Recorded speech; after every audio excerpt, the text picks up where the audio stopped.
Uh-oh. Just got a bad feeling about this. No. Adam, I hope you can hear me. This does not feel like we're off on the right foot. Oh, Twitter Spaces. Hello, Brian. Hey, I can hear you. Wonderful. Could you hear me concerned about bad omens? No, I think I came in like the last syllable of whatever you were saying about that.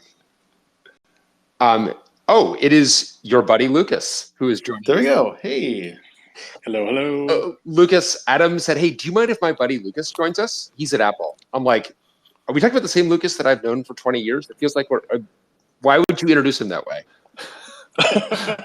I was like, he's not Cher or Madonna. Like, I don't know that Lucas is a sufficient naming, but I guess. Okay, one. Yeah, it only works with one word for the kid from the 1985 movie with the football helmet. First, I was going to make a Lucas reference, so thank you, Lucas, for beating me to that. Two, I just felt like you were being a bit greedy with Lucas, and like you can.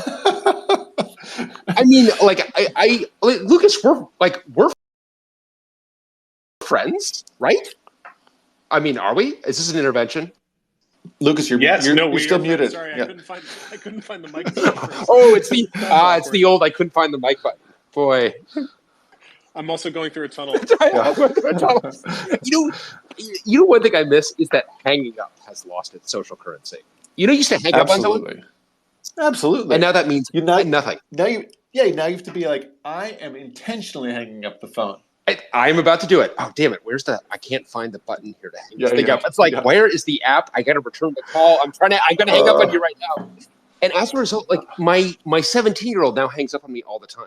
And I'm like, that used to, it's like, I don't know. It's just like, he has no sense of like how a call should end. Oh, totally. We had a whole session at my house called "The Way You End a Call Is by Saying Goodbye." It did not stick because the way you end a call is by like slightly manipulating the capacitance across a piece of glass on a rounded rectangle. There we go. All right, full credit. Okay. All right. Well, we are Adam. Do you need to check the recording, or do you? Recording looks good. But let's go ahead. That's usually my little time when you go off and check the recording, and then I feel I've got the. But okay, so we are here in part because we had this great meetup last week. We had the Oxide team in town last week, and Adam, that was basically the first time. That's the first time I've been with that many people in the same room. Before the pandemic. Yeah, absolutely. I mean, for me, it was the most people I've been in a room with that was not also an airplane. Yes. And we had originally, I feel like we did postpone this once, right? Didn't we have planned this? Probably had planned this slightly earlier. Or did we? I don't know. I think planned is I think it was sort of like we were all ready to go, and then didn't feel like the right time, and then it was sort of suddenly the right time, and so you went for it. Yeah, and I think that and Omicron kind of died down at exactly the right moment. We did have one false alarm with what turns out to be a true false positive, so that was good. It should be noted with a Canadian test kit. I just want to, for patriotism's sake, I want to note that. It's funny. I was actually not going to mention that because I was concerned that the Canadians would be upset. But it is the Canadian himself who disparaged the Canadian test. So I feel like, that's an important detail. It's the Canadian test. That's right. And they don't have HIPAA, so I didn't violate something just now, I guess. That's right. I mean, Trudeau seems to just kind of let anything slide, honestly. He seems to be cool with it. We talked to Trudeau. He's cool with it. Yeah. I feel like the first prime minister of Canada that Americans can name in a long, long time. I mean, how many prime ministers of Canada can you name, Adam? Like a Jean Chrétien. Are you doing that for my benefit? No. I really enjoyed saying Jean Chrétien for many years. It's very impressive. I think that may be it actually for me. Well, did I tell you walking on the street past Jean Chrétien? No. I worked in Ottawa, and I was just walking down the street, and Jean Chrétien walked past me the other way, which is like no one around him. I'm like, wow, I guess that's the difference right there between being the Prime Minister of Canada, no kind of entourage. I don't Canada. Other than the defective test, we were totally clean from a COVID perspective, which is great. So everyone masked up, obviously. But great to meet everyone, how to be in person. And I think I was kind of thinking about like, boy, this is kind of what it was like, I guess, all of the time. Yeah. So, and talking about a little bit about remote work, because I feel that we are, and just to not bury the lead, remote work, I think, is going to continue to be our dominant mode. I think it certainly for Oxide, if not in tech. So there's not some hidden recall to the office here. Did you see that Google did this? And actually, Lucas, I wonder, is Apple doing this? Is Apple doing this kind of recall to the office that we're seeing out of Google and Meta, which Adam has decided we call them Meta as to punish them? Absolutely. It's kind of an own goal. But yes, I think I can talk about this because any email that Tim sends to the company is insta-leaked. And so, yes, we announced last week that we will be returning to the office, starting kind of titrating up starting April 11th, and then eventually hitting a 3-2 in the office optional remote work model. It's already on Mac Rumors. It was on there 3 days ago. Yeah, that's right. Lucas, it's interesting you say titrating is a great term, because I heard it's sort of starting with one day, building up some resistance to wearing pants, I guess, and then like going up to 2 days, and doing that over a few months, as I understand it. If that's what the illegal... Is that a me thing or a Lucas thing? That's a Lucas thing. He isn't a tunnel. He doesn't merely have ambivalence about our relationship. That's fair. So, Lucas, is titration, I latch on to titrate too. It's a great term. Is that actually in the email or in the language from Apple, or is that a Lucasism? Yeah, in the leaked email from Tim, that's always been the plan, to kind of ramp back up. And they refer to it as a hybrid model. I think corporate is still learning. And still kind of gauging internal reaction. And that's what I hope we get into tonight, because I agree with you, Brian, that things have definitely changed. I think if the pandemic had been like a month, we all would have been like, that was weird, and kind of gone back to business as usual. But people have moved their families. Yeah. They've gone to live the place they've always wanted to live. And enough companies are like, yeah, we can give you a job that's pretty similar to the one you were doing, that you've got a lot of leverage now. And and getting those commute hours back, I think a lot of people have looked at and said, whoa, that's super meaningful to me. And maybe I can't work at my dream place, but I could work at some place that's like 85% my dream place and be happier. So it'll be really interesting to see what happens in the next year or two as we all kind of, hopefully, things start to wane and we head back. Yeah. So, Lucas, maybe it's worth sharing like your story a bit in terms of working in an office versus working remotely, because you are now working for Apple, but from Maine, right? Yeah, that's right. So I was remote before it was cool, I guess. So the basic story here is the end of 2011, beginning of 2012, I joined a startup, and we eventually, like, very long story short, we eventually exited to Apple and became part of Siri, and I did that from the Bay Area. I've been in the Bay Area since 2001, with a gap in there where I moved to the East Coast, but then was back and did it for about a year, and then for family reasons, my wife and 2 kids and I moved back across the country. But I had it worked out that I could continue to run my team from the East Coast, and in the before times that required, I guess it still does. It required like director or SVP level kind of approval in order to do that. And Apple in particular puts a lot of emphasis on.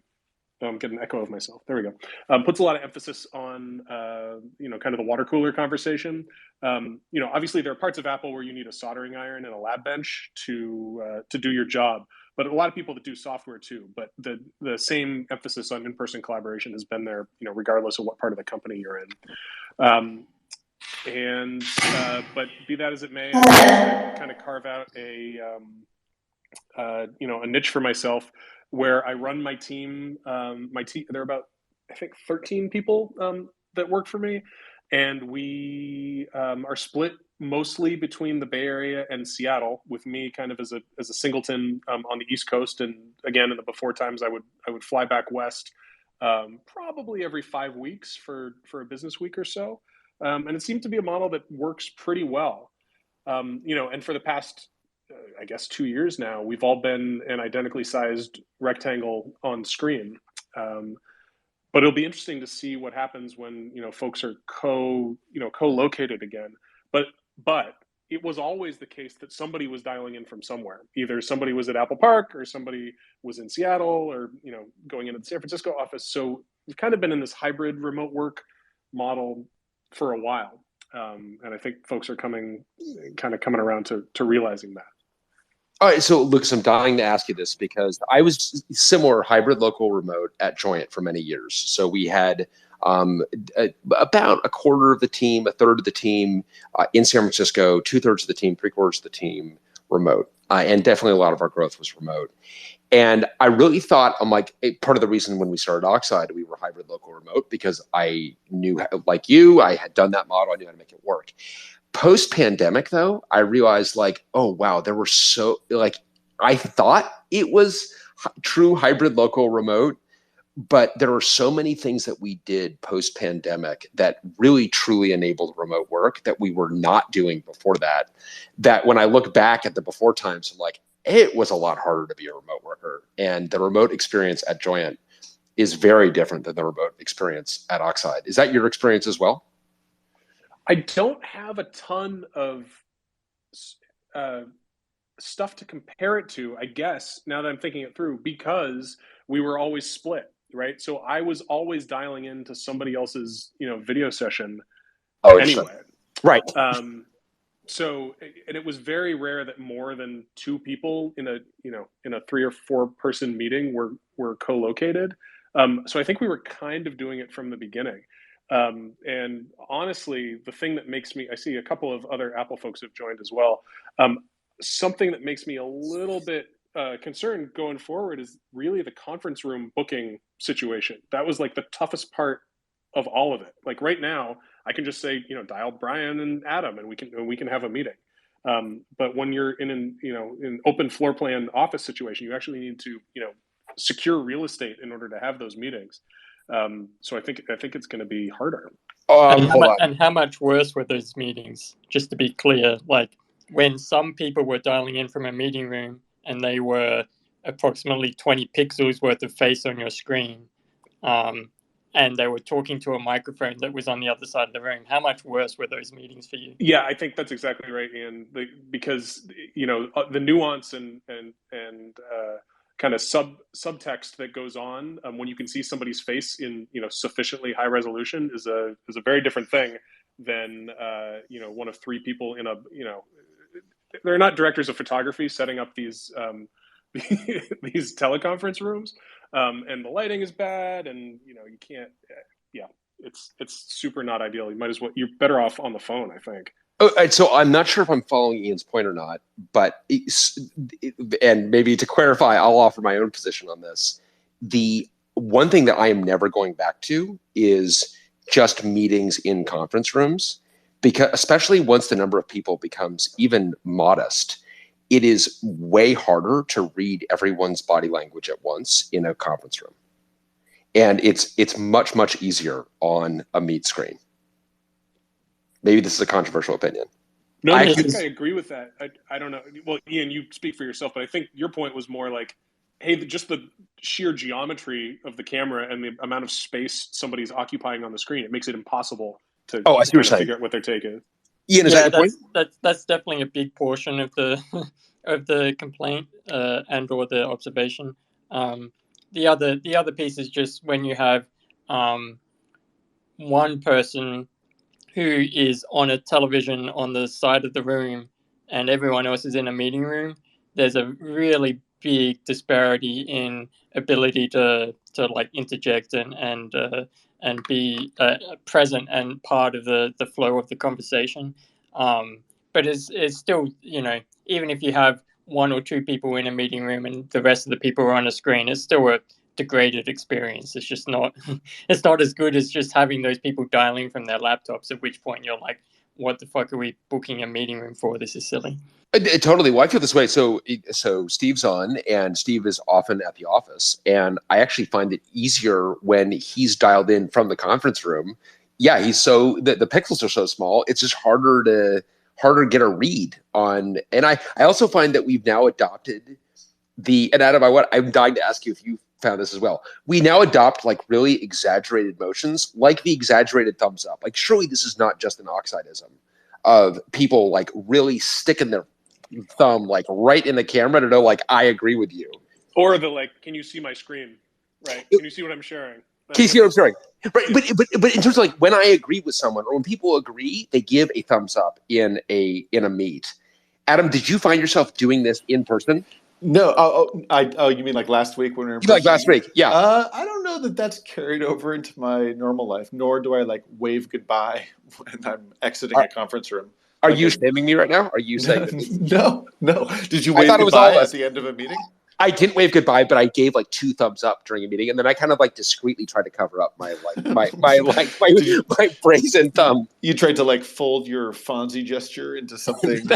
Well, and also like meat style, I'm like trying to put my thumbs up like right next to my cheek, right? So it's like in the frame, and like, what am I doing? You know, I'm pretty sure this is an Oxidism, but the thing that I was missing on the in-person when we had these meetings in person last week was the sidebar chat. Because like every meeting at Oxide is actually 2 meetings. It's like the live video and audio meeting, and then the commentary meeting in the chat sidebar, like which is sometimes on point, sometimes just kind of poking fun at folks, and then sometimes actually just a totally orthogonal but equally valuable meeting, which makes it extremely hard to follow. But I found that not having that in person was sort of like distracting, and I needed to reach for like a right. Pardon me? The one that you're talking about, because what happens a lot at Apple, at least in my experience, is we work in a bunch of small teams and kind of work cross-functionally a bunch, and so there'll be a sidebar going on Slack with kind of like your side, and ostensibly a sidebar going on the other side with the other folks about the stuff that's maybe a little bit too direct or like, how do we want to phrase this ask or whatever. And that's something that's also very tough to do if you were all around the same conference room table. Well, okay, so yes, there is the back channel. There is the, and so Lucas, in your back, because we actually have one of these too. I guess this is like confessing to something, that when we are together on a call with a third party, we are in our own back channel. Is that a great confession, Adam? Am I like? I don't think that. I think everyone assumes that, but I would say no. That is not a confession at all. Lots of people do it. MST3K mode. That's well. I also really enjoy when I'm only seeing the back channel and like not participating in the meeting. We did have to put the back channel in its own channel because if you only see the back channel, it can be at times disturbing. It's like everyone's having a shared hallucination. That's right. It's like we need to actually put the back channel in its own queer back channel where people know it's the back channel. But Adam, you say everyone knows there's a back channel. We've definitely had meetings with people where, based on their conduct, they must think we don't have a back channel. I don't know. But I don't know what that means, but that sounds scintillating. But I assume that you've said too much already. I probably have. I'd love to see the back channel between you two right now. Oh, the back channel is on fire. The back channel between us during these calls is always the same. Brian texting me, "Oh my God, Twitter's died. Can you still hear me? Has it collapsed? What's going on?" That is basically all of the back channel. Like, I am trying to get back in because Twitter has died. So since you guys were talking about gestures on the camera and sidebar chat, I just want to mention that for people like me, blind people, dropping emoji in the chat would be more accessible than doing gestures on camera. Yeah, interesting. I mean, I think that and I think that's a good point, Adam. And it is definitely a challenge in that regard. But I mean, that's an omnipresent challenge, right? In terms of being able to discern body language when you can't see it. Hey, Matt, absolutely. quick question for you. Sure. We use a lot of people outside of Apple are shocked to learn that we don't use FaceTime internally. We use WebEx a lot of the time. And WebEx has this like ML powered thing where if you make a gesture like a thumbs up, it will notice if you do it, in the quote unquote right way. Oh, neat. And kind of transliterate that. I don't know if you've experienced. I had never. I can't say I've used WebEx in many years. So, but it had it had occurred to me that kind of problem could be solved through machine learning analyzing the video. So I don't want to derail your main conversation, though. Well, so I think, but I mean, it's a little bit back on point in terms of the side channel is. So you got the back channel. Okay, the back channel is not part of the meeting, but the side channel that is like, so in the Google Meet, we are having that side channel chat. And is this an Oxidism? Like at Oxide, in the Oxide's culture, it is not rude to be having almost a separate discussion in that side channel. This is probably pretty universal. I do not know anyone who doesn't have back channel meetings, whether that is water cooler after a physical meeting, or whether that is chat during the meeting, or whether that's electronic chat during a physical meeting, which is kind of hard to pull off. Well, yeah. Sometimes there's like a follow-up that happens, right, in the side channel where somebody's like, oh, yeah, and I'll drop this link in, the side channel so folks can go look at it. And then that happens and there are questions about that. But people don't want to derail the main conversation. Yeah, that's right. I mean, that's how it's basically used. It's used as like, hey, someone may have mentioned something and they drop it in. And then and I know Steve's here and can speak to this, but, when in all hands, it's actually convenient for people to kind of drop in their questions or comments. And then Steve makes sure he's, going back through that to make sure I've addressed. It's like, okay, 95% of this is snark and is relatively easily. Yeah, the signal to noise ratio can be, a little off. And so are you using this devolving into the Twitch chat stream? Just the fact that you're all compensated adults? That's right. Who said we don't devolve into the Twitch chat stream? Sorry, I'm not sure where you got that. I mean, thank God you can, like Twitch. The whole avalanche of hearts. What does one call that? That thing. Does that have a name? I'm too old to know the answer to that question. It's like this swirling tornado of hearts as people are liking things. No, we don't have that. But if we did have it, we would use it and then abuse it. So I'm sure the person who just joined as speaker with a Rick and Morty avatar knows the answer. I'm a biologist, but one of the neatest innovations was someone gave a pre-recorded talk, but then they were in the chat while everyone was watching the talk, and they were able to answer questions without stopping the flow of the talk. Yes. Okay. So I've done this too. It has also allowed me to heckle myself, which has been interesting. So I've done now 2 conferences where the talks were entirely pre-recorded, and then I was asked to be in the chat while watching my own recording. I tried to heckle myself to get ahead of the hecklers. I don't know, Adam, what do you think about this strategy? I'm sure you. I think that's smart. You got to be a heckle forward strategy. If you don't heckle yourself, someone else will heckle. What a handsome point this guy just made. Exactly. So are you intending to extend this and present a pre-recorded hologram Cantrell in the future so that you can also be in the audience at the back of the house screaming insults at yourself? I am getting close to my fantasy of actually becoming 2-headed and having both heads begin to berate one another. So yes, that's the trajectory we're clearly on here. So that's actually been really interesting. I've liked it, but I also have hated it as a speaker. I don't know. I've got such mixed feelings about it. I really, really like aspects of it. As someone attending the talk, I really like it. I actually think it has kept people. Jim, I'd love to know your take on this. I think the audience has been more engaged in the talk when they can have this side conversation that is germane to the talk. So I think it's actually better for talk engagement and for people absorbing what's going on. But there were way more questions than you normally get. The speaker actually said he was more thrilled with it just because of the questions and it was one of the best lectures I've ever been to. That's really interesting, and it was one of the best lectures because people were asking questions that they wouldn't have otherwise asked. Yeah, especially ones that are kind of dumb, but it wouldn't be worth interrupting a talk for. Totally. That was diffused. Totally, and especially if you have someone who actually has actually a question that they think is dumb that they're not going to ask, but actually it's a really good question. It's nice to lower that. Yeah, that's a really good point about, and that's probably true in the meetings that we have as well, just in general, that side channel. Oh, totally. Especially when we have so many different domains of expertise, and even, where our request for discussion number up to like 250 now. When someone just drops like a 3-digit number, someone else being able to bring people up to speed, at least what the subject of that is or what the topic of it is, to kind of keep people in the flow of the discussion. Yeah, I think so. And I think often I think it has really augmented and aided the discussion. And I don't want to go back to not having it.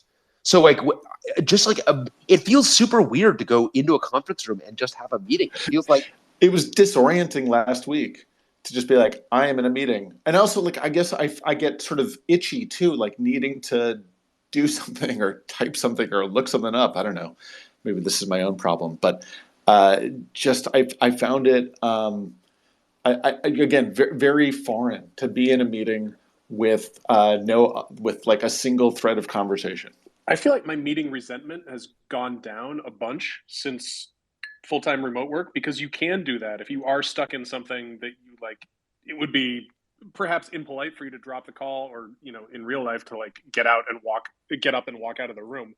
But I can take care of some other stuff that needs taken care of while like keeping half an ear on what's going on in case I need to jump in. I feel like it's a better use of my time. Absolutely. I also, so this is as good a segue as any to something that we have done that I think has been transformative, but I understand may be very controversial for some. We record every meeting, and that's been really, really interesting. Do you go back and listen to recordings? So I don't that often. I know that you do, and I honor that, and I think it's great that we do record it. And I do go back often to meetings that I had participated in, but didn't have sort of like I'd forgotten some of the context, or it was months ago, or things like that. But I don't listen to a ton of meetings. I don't know. I guess just sort of like passively having it wash over me is different than like experiencing it and being able to interact with it. I don't listen to a ton of meetings, contrary to the perception you might have, but I do re-listen to, when I need to go re-listen to a meeting, I find it to be critical. How often do you re-listen to a meeting that you were in? Yeah. I mean, most of the time it's meetings that I was in. And to your point, I think like it is invaluable and something that I just kind of never did before, or it wasn't part of the culture of what we did. If you have 5 people in a conference room, there's no reason why you couldn't record that just for the 5 people. And then, there wouldn't be a discussion 6 months later about what determinations you came to. You could just go back and figure out what happened. It's been really useful to do that. It's been the other thing that I have learned about myself that was actually honestly disconcerting, but also an unavoidable conclusion, is that listening to a meeting that I was in, if I am trying to get into a conversation, if I've got a point that I'd like to make, when I'm waiting my turn and waiting for the right moment to inject it, just as we are here, everyone's being very polite, waiting their turn, which is great. But when I have a point that I want to make, I also could, even though I thought I was listening at the same time, you are listening at a reduced capacity. Ultimately, like at least with my brain, the brain power required to keep that thought hot and ready is sapping some of what I would normally use to listen. And I would go back and realize, like, shit, I actually missed a really important point here because I was waiting to make my point, my dumbass point 2 minutes later. I thought you were going to mention the thing you always do with your hand while you're waiting, your tell. Why are you doing this? Can we mute him? Do we? How did he even get in here? Poker next. Wait, what? Okay, God damn it! I didn't approve him. I know. Okay, I know. We're victim blaming now. That's fine. The thing is, like, I don't even know if he's pranking me or not right now. I know. It's just we're through the looking glass. We're through the looking glass. He's not going to. On the plus side, you can go and watch a recording and find out, right? Well, on the plus side, on the minus side, I have to now go watch all of my recordings to find out. Steve, unmute yourself and clarify. Damn it! No, that's not real. I was just going to say I did think. I mean, a couple of points that were already. But last week we had the whole full team from Oxide out to Emeryville. And we hoped we were going to have the full team. And for circumstances that are beyond folks' control, there were a couple of people that couldn't make it. And just back to like, how do we record as much of this content that we're all here together for, so folks that can't be here can participate, can listen. And it is true. I can't imagine another having in-person meetings anymore where you don't have that side channel opportunity, where you're not just having a meet or whatever the device is and recording.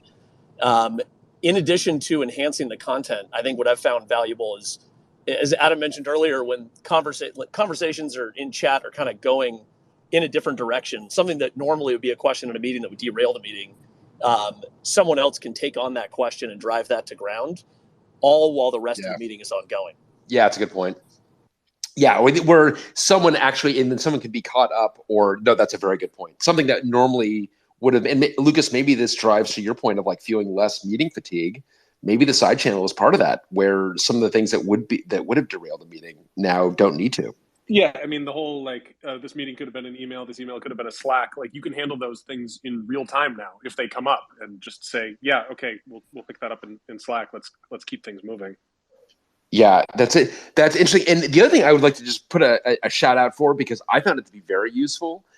So we do our all hands on Tuesdays. I found it to be hard to be in the office for the all hands, because I was so accustomed to being in that side channel. And when you're like sitting on the couches, you're not in the side channel. And the thing that I found actually to be great, and Steve, I don't know if you were using it all. The companion mode for Google Meet is actually pretty great. Google Meet is actually, I shouldn't like jinx it, because I'm sure they're going to end of life it tomorrow if I say this, but they've been adding actually some really useful features. Well, I'll tell you, they make going back to Microsoft Teams extraordinarily painful. You have to join someone else's meeting. Microsoft Teams makes Microsoft Teams extraordinarily painful. Well, and one of the things that Google Meet does, one of the things that Google Meet does that is actually really helpful is when you do record a meeting, that recording is attached to the calendar invite of the meeting. And that is part of what has made recording every meeting be really viable, because we can go back to a meeting. It's like, I remember it was very hot during that meeting. It's like, all right, so I'm going back to the August calendar and I can find the meeting pretty quickly and then listen to it at accelerated speed, which has been, so it's another Google Meet feature that's been pretty good. Sorry, Matt, go ahead. I'll tell you, though, one thing Microsoft Teams has done lately that is really useful for people like me is if someone is sharing a PowerPoint slide deck during the meeting, they can now run the PowerPoint slide deck directly within Teams, and it transmits the actual semantic contents of the slides, so it's accessible on the viewing end as opposed to screen sharing. Wow, that's very cool. Now, presumably, Google Meet could copy that feature using Google Slides. Yeah, but Zoom is probably at a bit of a disadvantage there because they don't have that vertical integration. But I find Zoom to be unusable. Am I the only? I find Zoom to be really problematic. I mean, but the point being that this remote, that's another advantage, at least potential advantage of remote over on site. But like, there's also the analog version of that where you print out the slides and just like hand them around to everybody in the room. I mean, as much as we like to all like dump on Teams because it's sure, I could ask the presenter to give me the slide deck ahead of time, but that doesn't allow me to be synchronized with where they are. So I mean, go ahead. In-person presentations is that not a common thing to just print out a copy for everybody in the room? That is not common. It used to be. I think back 20 years ago. I remember that for sure. Matt, it sure didn't happen when I was at Microsoft. Matt, is Bob Dole running for president right now? Well, other Matt. Maybe Reagan is. I don't know. Yeah, exactly right. Ian, you've had your hand up. Yeah, I had a question about your on-site meeting. that you had last week, where you've managed to get the whole team together. Congrats, by the way. I'm glad that you were able to do that and do it within safe boundaries and all that kind of stuff. What did you prioritize with that time that you had together? Was it moving forward work projects, or was it socializing as a team? Because the Trello team, when it would get together once a year as an entire team, like all the teams together, we would be prioritizing social time. We would have like a 1 hour all hands, and that was the extent of all of the work that we would do, and the rest of it was all social time. That's a great question, and obviously both are really important. We were trying to do both. We were trying certainly to get people who had been working together for 2+ years and had never met one another in person, which also led to, what do we call this, like body dysphasia we have when you got like some, Lucas, did you ever have this happen? Or maybe you knew your team well enough from the get-go where it's like, no one knows how tall you are if you're right. seen on video. Yeah. Like, I've got 4 people on my team that I've never met face to face. And now, thinking about heading back and going to meet them, maybe like in a park somewhere or something. Those things you start looking at, like, where's the banana for scale, right? Like, okay, like, who are you and what do you actually look like? Because the perception that you may have, put in your head over the past 2 years may be very different from reality, which is actually kind of cool. It is kind of cool. I've been working with people's heads for 2 years and just making up bodies for them. And as it turns out, due to reasons of camera angle or what have you, I was really wrong in some cases. And then I was really concerned that, like, I'm giving this person a super weird look right now. And they're kind of like giving me the little weird look back. Like, are you giving me weird looks? And I'm not. Like, I'm so sorry for all of this. I just needed to get like a full body. This sounds awkward, but can I get the full body photo before we meet? Brian, did you have this? I had a problem even with angles because everyone I'm looking at straight on. So even some of my colleagues who have been looking at it on a screen for like literally 2 years, just 15 degrees off center, they were unrecognizable to me initially. Well, and with masks on, but you'd think I could have put it together. Well, and then I made it much, much worse by getting the worst haircut of my life on Monday morning, and people being like, "I don't really recognize you." Like, actually, I don't recognize me right now because apparently someone who has a blood feud against me has cut my hair and has. So I was definitely. So you're no longer claiming executive privilege on the haircut. So that's no. That's an open topic now. We'll just get that one out there. Enough people have asked me if my 9-year-old. You just tweet the photo at him. No, that is an inappropriate escalation of hostilities. Adam, I want to remind you that I've known you for a long time and I have a lot of photos. And if you want to escalate, we can escalate, but it's not going to end well for either of us. It's mutually assured discussion. Austin, you got your hand up. Let's go to Austin. Let's get out of here. Austin, what's up? Trying to unmute. So I've been working remote probably for on and off. The first remote job that I had was about a decade ago, working for an economic think tank that was fully remote, believe it or not, pretty avant-garde. And yeah, I've been working for years with people where, due to internet connectivity and stuff like that, we didn't do video meetings, right? And, it's been interesting to sort of watch the escalation in the last 3 years, right, of everything that's become possible. I think that doing it as long as I have, you kind of realize that some of the face-to-face becomes less important. I also work in information security now, and half those people have duct tape over their cameras, right? So you get pretty comfortable just talking to people the way we're talking right now. I think the technology's gotten amazing. I think something that was mentioned earlier about call recording is really interesting. I've worked in companies where it's gone both ways. One of my favorite things about call recordings that both Teams and Meet have, now it depends on the version of workspaces that you're implemented on, whether you get this or not, but you can decide to have a recording transcribed. And we actually have someone who's sort of like our technical writer of record in our team, and they will usually go mine important meetings that we have for documentation we want to create out of a meeting, and we use very heavily leveraged meeting transcripts to create documentation for things that we're doing. And Google Meet probably has the best version of this because Google's transcription is really excellent. Voice to text is really excellent. Teams does a pretty good job, though. Teams does a very good job identifying speaker. for transcription, strangely, in a way that sometimes Google Meet is not perfect at.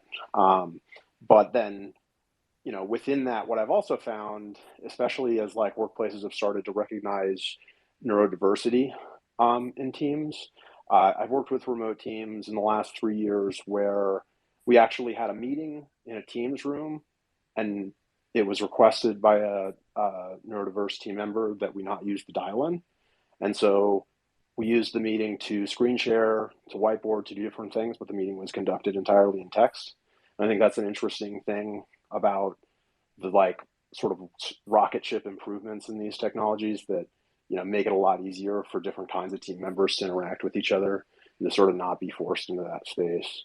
And the last one as a point is to say I've also found over the years with a team behind me that as a primary speaker in conversations like this, having a team flow through that will share links that maybe I didn't think of to put in the document or something like that in the chat, that's always been really powerful, right? When we're coming to a chat as a group to face a different audience and we're sort of all aware of the topic and somebody goes, oh, here's this thing that's not in the PowerPoint that Austin's talking about right now, right? That may give you a point of reference. Yeah, that's interesting. And is now the time to mention that Twitter Spaces, can you please add a side channel to Twitter Spaces? Because I feel that I miss it in the Twitter Space. I would love to have a side channel here, and it's annoying that we don't have it. Is the side channel to Twitter Spaces just Twitter? It's vaguely comical because I worked with Jim about 8 years ago and got the notification that he was in here and was like, this is interesting, and hopped in. So we've been texting in a side channel alongside the conversation. Twitter wants the side channel to be Twitter, and I can, for reasons that are not 100% bad, they're only like 98% bad, but we actually need a side channel. I feel we need a side channel in the space for this kind of stuff. You could make a shared channel in the Oxide Slack and then share it out with whoever wants to join, Yes. There's some obstacles to that, but yes. So we'll call that a feature request for a DM group for the speakers, a DM group for the listeners, and then just general Twitter. But then it's also not part of the conversation of record, right? There's an interesting thing about that space, those spaces too. There's the meeting recording, and then there's the conversation of record associated with the meeting. So having it in a different technology like Slack or somewhere else, it's good, but it's like that's a stopgap, right? That doesn't solve the problem of saying, well, if Twitter Spaces wants to create something valuable, then like they should want to create something that leverages the ability to have the whole conversation be present. I absolutely, and I think that the way Twitter Spaces replays the recording, I love our recordings, obviously, but Adam, have you listened to any of the Twitter Spaces recordings? Yes, I have. Yes, I have. I like the fact that they can feature the speaker is really nice. Actually, they're good.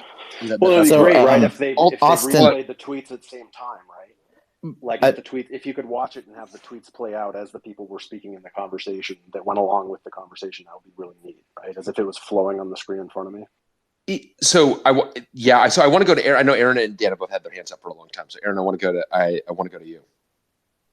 Yeah. So we were talking about not knowing how tall your coworkers are. This has real inclusion and diversity effects. At some of the larger companies where we've done a lot of research on what determines pay negotiations and bonuses, there used to be a statistically significant correlation between height and starting salary and between height and performance reviews. And that has largely gone away as people have moved to remote. No longer do you get a exceeds expectations partially based on the fact that you are taller than the person who is evaluating you. Interesting. Which was probably not helpful signal anyway. Oh, I think as a taller person, I would heartily disagree with that. Although you're like average for the team, our team I am unbelievably tall, crazily tall.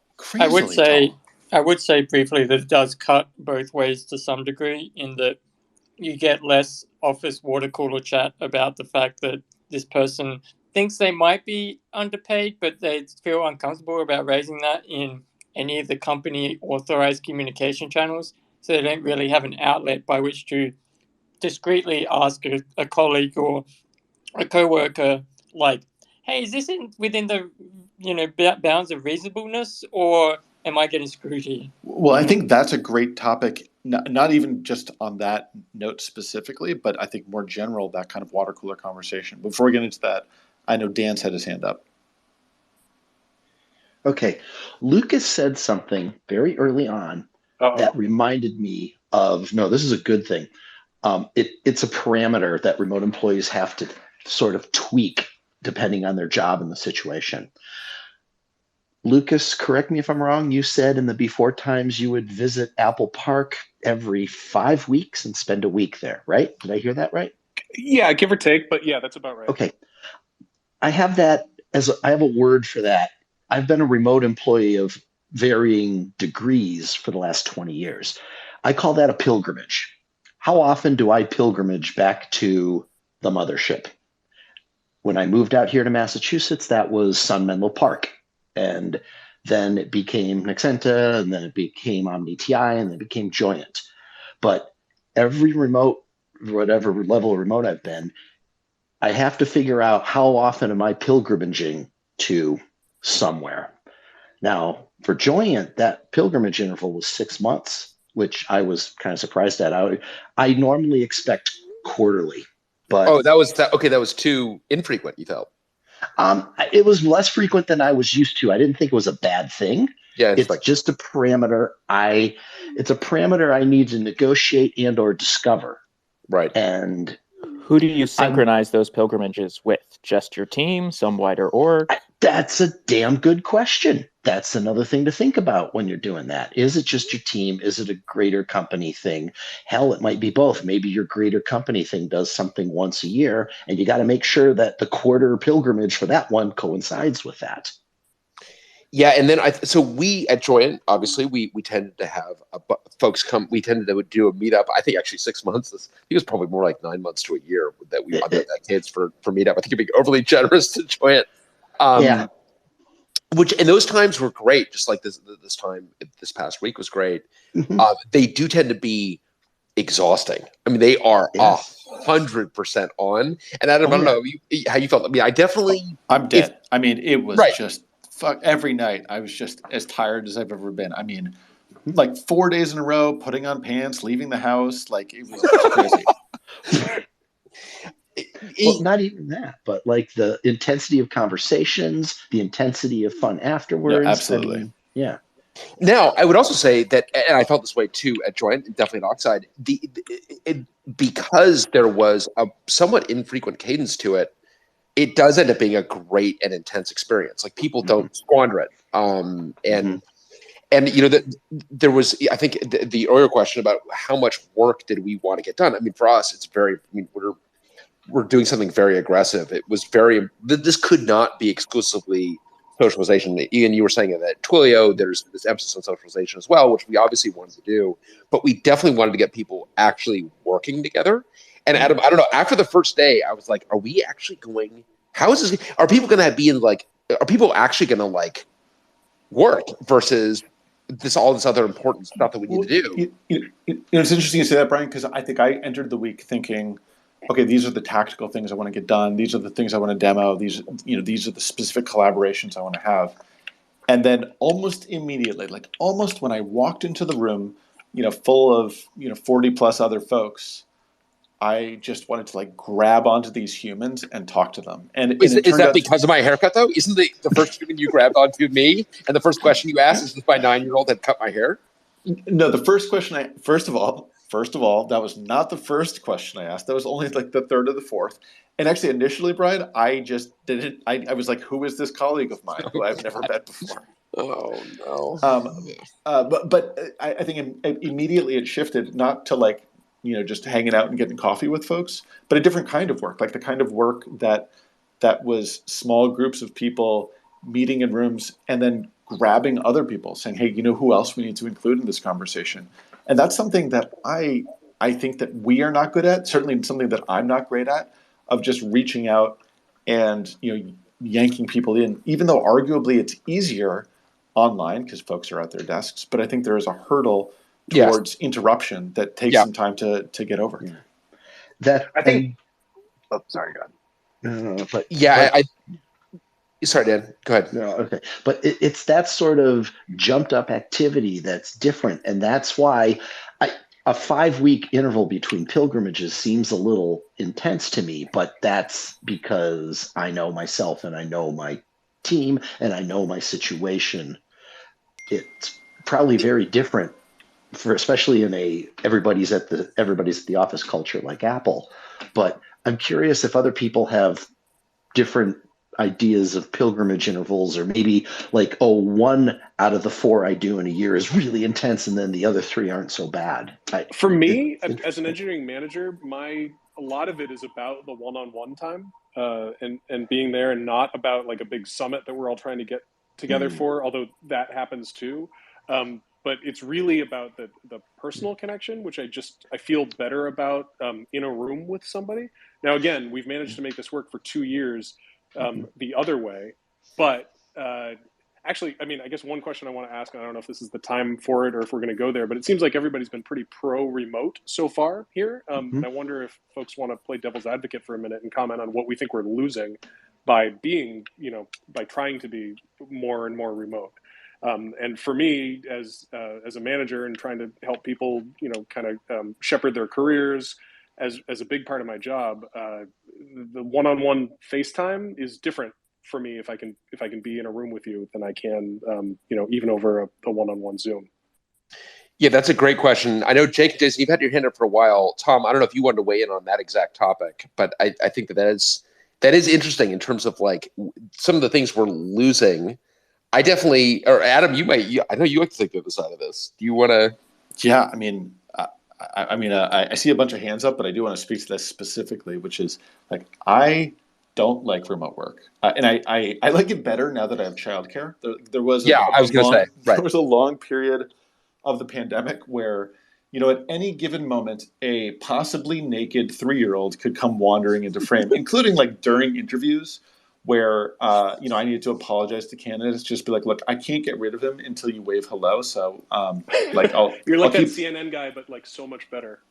Yeah, be like, look, I just gotta, keep the camera up high and hope that things, stay reasonable.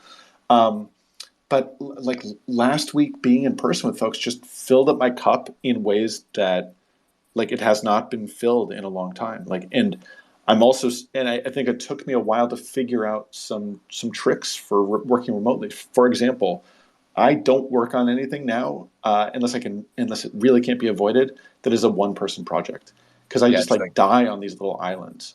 Yeah. And I think that some of the nature of our work tends towards islands, but I've just realized that like I just get stuck there, and I just need someone who is in the shit with me on some of these topics. Because previously you go into the office and at lunchtime tell people what was bothering you, tell people what was working, what was not, bounce crazy ideas, see someone wandering off to coffee and know that you could follow them and not be interrupting. And it's taken me a while to even feel sort of comfortable. But I'm not sure I would have voted for it. Conversely, the whole week I spent worrying that my dogs were going uncuddled and that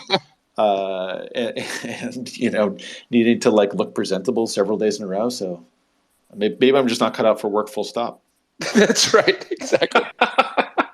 It's actually just working from work that's the problem. Tom, yeah, go ahead. Yeah, I call wandering around, physical people, sort of sensing the zeitgeist, and you just don't get that remotely. It's different. Yeah, it's different for sure. I think you've got to create it and it's hard to get the entire. Yeah, I agree. I don't know if it's impossible. It's hard. But my first experience with that kind of thing was working for Nokia 20 years ago, and the center of gravity was Helsinki, so it was really remote. So I ended up going to Helsinki 5 or 6 times a year just to keep up with what's going on.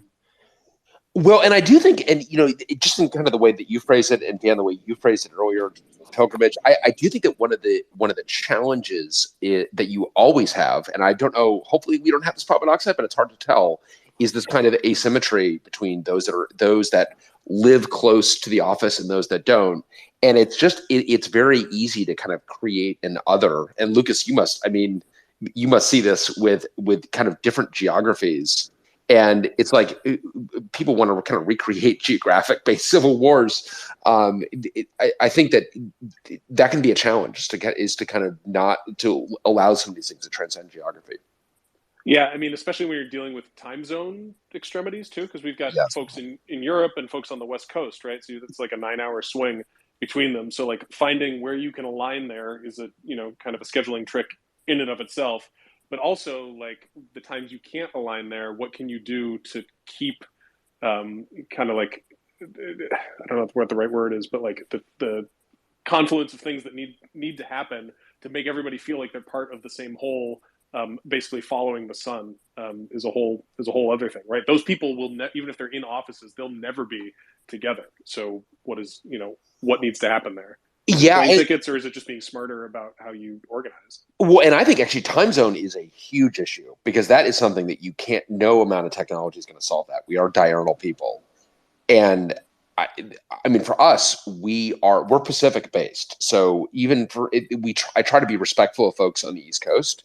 But we've definitely had folks interested in Oxide from Europe. It's not impossible to work for Oxide from Europe, but we've tried to make clear, here's what it will mean. It will mean that you're going to have to be at some level nocturnal. It's not like, I don't think we have meetings to death, but it's going to be, you're going to have to be comfortable. No, but like the 9 or 10 or 11 o'clock at night meeting happens frequently. Yes.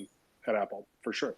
But and that's brutal. Our other friend who was going to join this call, on the East Coast and had to be on a different call at this time, like a work call at 8 p.m. Eastern time, without like having dinner with his family and tucking his kids in and stuff like that. So it's pretty tough. So I want to get to Jake and Jason. You guys, so Jake, you've had your hand up for a long time. Yeah, apologies there for going down and up. One thing that like it's a little awkward for me listening to a lot of this because it feels like so much of the conversation is just based around meetings.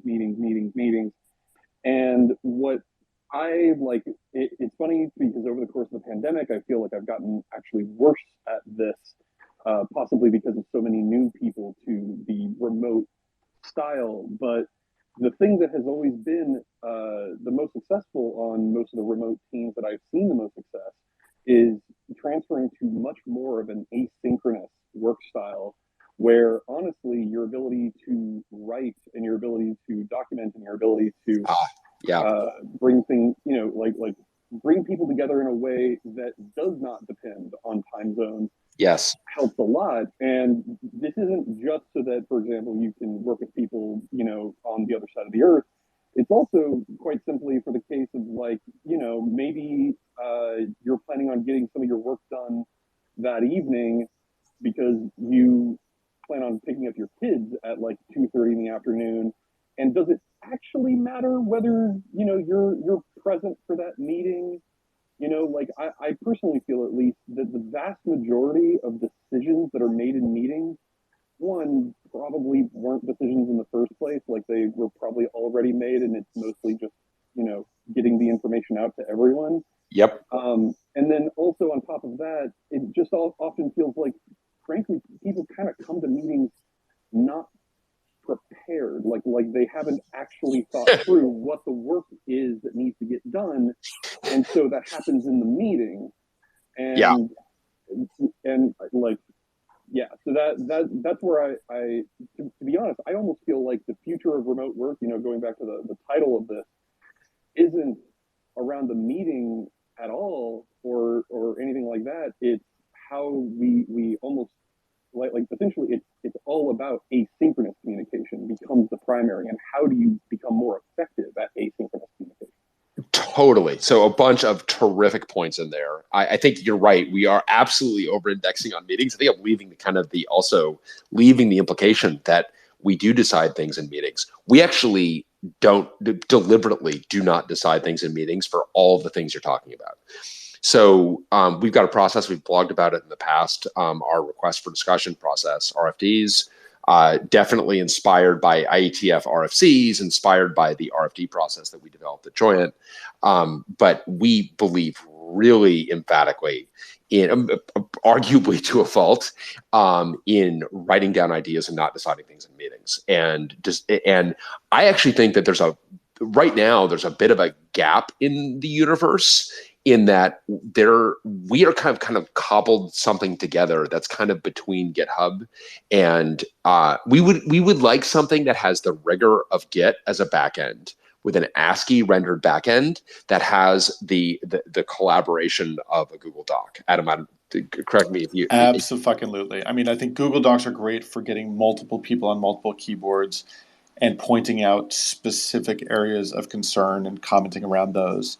But then, the sort of, I mean, who wouldn't love a blockchain? Having the blockchain of GitHub, having the immutability of GitHub, and being able to go back and see an archive of comments and discussion. Although GitHub kind of gets in their own way on this, but yeah, and there's something that sits between those two, which is actually what we need. It's actually what we need. It's missing the discussion right now. I feel like I feel improved on the way we did discussion at Joint, which I felt was a problem in the RFD process, where the discussion was only in the issues. The discussion now is in the pull request, which is a little bit better, but it's still it's not right. I don't think. I think there's something better that doesn't really exist right now.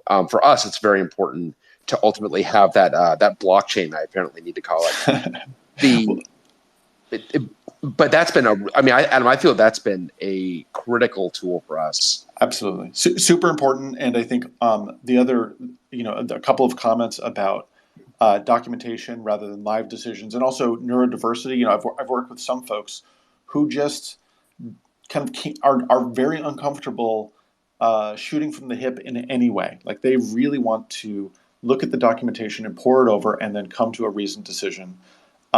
Which I think when I was younger in my career, was frustrating because I kind of like, that live discussion and that live dialogue. But I realized it was excluding for some folks who just couldn't participate or didn't feel comfortable or it didn't match their learning style, their discussion style. So I think it's a way of involving more and different people in the conversation as well. It is. And then I think that the other challenge that we have now created for ourselves is, you kind of mentioned earlier that we're, deep into the 3 digits on RFDs. We're, about to hit 300. And that has created, on the one hand, this kind of massive corpus of thought process. Some of it needs to be pruned and so on, but it also makes it really hard, I think, to ramp up in the company. Because we're reaching escape velocity. We're like, more words are going to be written than can be read.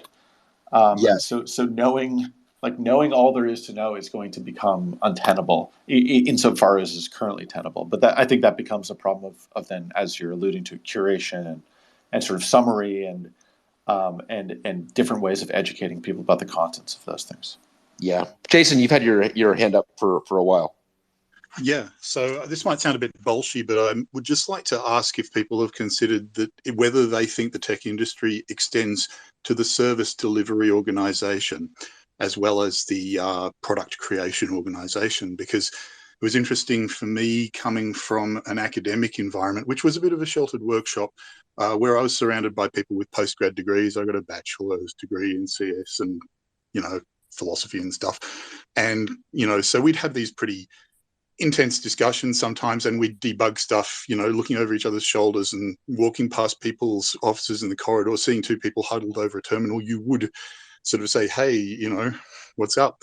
But then going to SGI, which was a very thin organization in Australia with most of its engineering presence in the US, you weren't necessarily remote anyway, most of the time. But then having been swallowed up by HPE and sort of pigeonholed in Point Next as a screwdriver monkey, because that was the bit I could do for them, was to maintain the legacy install base. What you got to see was pretty much looked like a class division between the desked and the undesked. The Tayloristic work unit, who actually were expected to be pretty much uncontactable in Canberra a lot of the time, because the DCs don't let you take the phones in and they're Faraday cages anyway. And the people who actually ran them were all remote from Canberra. Even the team lead was remote. So, in fact, the only collaboration that happened in the office was when we would drag ourselves into the hot desk because we were told, oh, you've got to turn up at work, if you're not actually on a job. And you couldn't actually do the bookkeeping parts of the job there anyway, because it was like you want to drag 2 system board boxes into an office space through 100 meters of car park and stuff so that you can write some numbers down that you couldn't transcribe in the field and then take them to the depot. No. So it was really only about command and control and basically calculating the load average of their biological work units. So yeah. I just feel like biological work. Was biological work unit on a slide somewhere? That's so much better than meat space. Exactly. Yeah. So and the other thing I just wanted to say is in terms of technical communication, just to point out that actually that required a huge amount of really conscious technical leadership, which I didn't actually see. Which was that we were really atomized. And for instance, there's an obvious thing that came out was a flashware problem on the HP health processors, which they were swapping motherboards right, left, and center on blades. And this thing came out where, hey, now this is a new orderable spare part. It's tiny. It's $25 or whatever, instead of a whole system board replacement, because we acknowledge that we've clobbered the flash on a whole bunch of our ILOs on a whole bunch of blades of this model. And literally, the way that information came to our team was me finding it on the HPE tech resource. And then the way the information got to the other teams in Australia was my team lead or someone basically spreading it. There was no top-down thing. And then we never actually got sent the right part from Bangalore, and I would be forwarding this back up to them, and they'd be ignoring me each time. I was never ordered that part from the local depot. We kept it locally.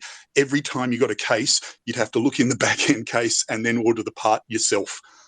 So yeah, I guess the question is whether remote work, and I think for us at Oxide at the stage we're at, we're still obviously growing these functions. We haven't added them yet, but whether an all remote workforce will democratize some of this, where you are, you may be. Yeah, and I think also, directly connecting, and I would assume that some of this has happened as a result of just messaging and Slack and so on, but I'm sure plenty of folks are suffering from Slack overload. But being able to just directly connect information across the company and not rely on kind of physical space to do it.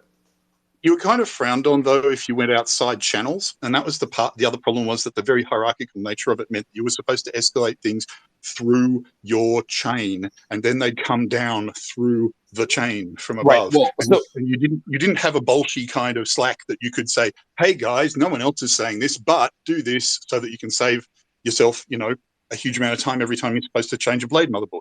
Well, and so to get a little bit dark, is this what is behind these big tech companies? Lucas, definitely don't need to speak for Apple, but Google's obviously doing the same thing. Meta's doing the same thing. Is the desire to get people back into the office part of this command and control? Is it because people actually work more effectively, or is it because I actually want to be physically present with the people that work for me? I think it's for much more complicated economic reasons. Yeah, this is a thing where every time you suggest this, people say, well, that's ad hominem. And the problem is that because especially if you're in a small place like I am, all you can talk about is what you've seen. And it's a very fine line between actually being a troublemaker and being constructive when you start raising those discussions. Yeah, fair enough. Austin, you're trying to get in there. Yeah. Yeah, I think on that point, and I wanted to go to one of the other things, but to the point that you just made, I don't think it has anything to do with that. I think that one of the things that everybody forgets is that, the FANG companies, all these really big companies all over the world, they're the beneficiary of massive locally funded tax subsidiaries, right? So, Google is beholden to tax agreements they have with the city of Mountain View. Apple is beholden to tax agreements that they have with the city of Cupertino. And all of those cities right now are in a panic because people being in the office fund restaurants that exist, right? Fund other businesses that exist because people are driving to the office. Yes. I think that's very real. You think that's like... I think it's very real. I think... No, I'm not laughing. Real. I'm laughing at it because of the number of VC dollars we have spent on Ruby's Can't Fail Diner, the diner next to Oxide. Absolutely. And they're Green Day appreciates I guarantee you that Google, in all the municipalities in which they've been given these gigantic tax breaks, the municipalities are coming back and saying to them, hey, I don't know how PG we want to be, but what the frick, right? Yeah. And that I know for certain, because I know certain companies that I'm bound by NDA not to mention the names of, that have experienced that directly in their cities, not in the Valley, but elsewhere. You really think a $3 trillion company? So speaking as a private citizen now, but like you think a $3 trillion company is bending over for Cupertino? I'm not sure that's true. Not I don't necessarily believe, but like in a certain way, they also own tremendous swaths of real estate that are going to. I got to tell you, I hear to the point, but I think the city of Mountain View is beholden to Google and the city of Cupertino is beholden to Apple much more than the other way around. I mean, I think that they would be delighted. I mean, I do kind of like this alternate reality in which these cabal of small cities are actually controlling big tech. But they are beholden only if the scenario in which people in the office exist. If people aren't in the office, then they aren't beholden to them. That's the whole point. It's a control surface for these companies. I'm much more likely to chalk this up to officious middle managers than this cabal of real estate, as Brian was saying. I don't know. I mean, I'd be interested to understand, what even for small companies, what the impetus is for bringing people back. And I think there are probably a lot of people who want to be back in the office, but there needs to be a critical mass to make that worthwhile, even for the individuals. Well, yeah, and I think that for these companies we're talking about, they have spent a lot of time and money on a campus. And I think, what I wonder is if they think, well, crap, if we work just as effectively remotely as we do from the campus, like what does a campus even mean? I wonder if it's easier to recall people than it is to actually look your identity eyeball to eyeball and actually try to figure out what we're about. So one theory I've heard. One theory I've heard that is interesting, and again, speaking as a private citizen here, is that if you're a leaf node in an org chart, you may have a very different vision of what it means to be effective at work than if your entire life is meetings, right? Where you're like, I would like to be in the same room with all these people all the time, and that's the best way to get our job done, as opposed to what I need is like uninterrupted flow state time in order to, make happen what I need to make happen. And is that the disconnect between, larger companies saying, hey, return to office, and a lot of rank and file folks saying, no, this is actually better. Yeah. I want you at some point, Lucas. Would you still be speaking as a private citizen? I'm very curious to know what the tenor is inside of Apple. If there are things that have already been leaked that you can report about what the tenor is, I'd be curious to know how that's going down. Yeah, I mean, I obviously can't speak to things I've heard directly inside, but I don't think it's all that different than what you've heard about, more generally. And especially at the big companies where folks are really questioning, what is my quality of life in this world versus what it was in the before times, and what do I really value? And is taking a bus for 2 hours from Livermore one way every day, really what I want to be doing with myself? And does that make me more effective? I think people are going to be really asking. Yeah, exactly. Right. Like, let's say you only get half of that back as working hours. Is that, that's probably worth it if you do the calculus. And again, a very different calculus if you're, a leaf node versus, the top of an org chart. Do you use leaf node? That also feels like attention biological leaf nodes. You are now being titrated. Well, a lot of those leaf nodes may live in a 1-bedroom apartment or whatever, trying to have multiple Zooms at the same time. So, right, the old working multiple jobs. Time. No. I mean like. Oh, you don't mean that. They've got they don't live by themselves. They have multiple people in the house trying to share the kitchen table. Oh, I see what you're saying. Right. Yeah. So those leaf nodes desperately want to be in an office. Yeah. At one point, and I'm not sure if this is, but I heard this from multiple people, that Google was calling the movement to get people back on campus the recall. Like people are being recalled. Like they're like a defective carburetor. They need a better comms person. That's the case. Like, attention, you've been recalled. Timon, you've had your hand up for a while. Or is it Timon? Help some pronunciation. Right, sorry. No, T1 is good. I just want to give a quick perspective on the whole time zone issue. So I'm in Germany. It's 3 a.m. right now for me. And I have a very shifted biological clock. Like I am a night person, and like this whole shift to remote work like enables me to work in my natural time. It's great for me. Like I see that it presents an issue for a lot of people, of course, but like for people like me, and I know a lot of engineers who have that kind of biological clock like Sorry, me, so you were a night owl before this shift? Yes, like and for me, it's a huge issue working in Germany for like traditional companies, especially Germany. Like you start at 8 a.m. That's like quite normal times, and that has always been an issue for me. Like I've tried like the past 10, 11 years that I've been working in tech. It's always been kind of a struggle. Like but the company I'm in right now, it's kind of accepting that, but there's always like this kind of okay. In 2 days, you got to get up at 7 a.m. to go to that place or something like that. So it's always been, difficult to adjust myself to these norms and being able to work. You must be loving it right now, then, because you. I mean, it's yeah, it's easy for you. I mean, it's 3 a.m. there. You appear to be lucid. You can actually very much easily work for a Pacific time company. I mean, that must be. I actually applied for Oxide for that very reason. I try to shift from Germany to a US time zone because I live more of a US East Coast time zone than I live a German time zone. So he has a great excuse because I'm just a giant weirdo. Right, living in Germany, you can have this very constructive reason to say, "Well, I'm offset. I'm just a night person," or you could just be weird and just want to like work at very random times where you find your productivity in strange moments. And so, being able to have that flexibility is like this has definitely been probably the most productive 4 years of my life, I would say, like in the most recent times from a professional perspective.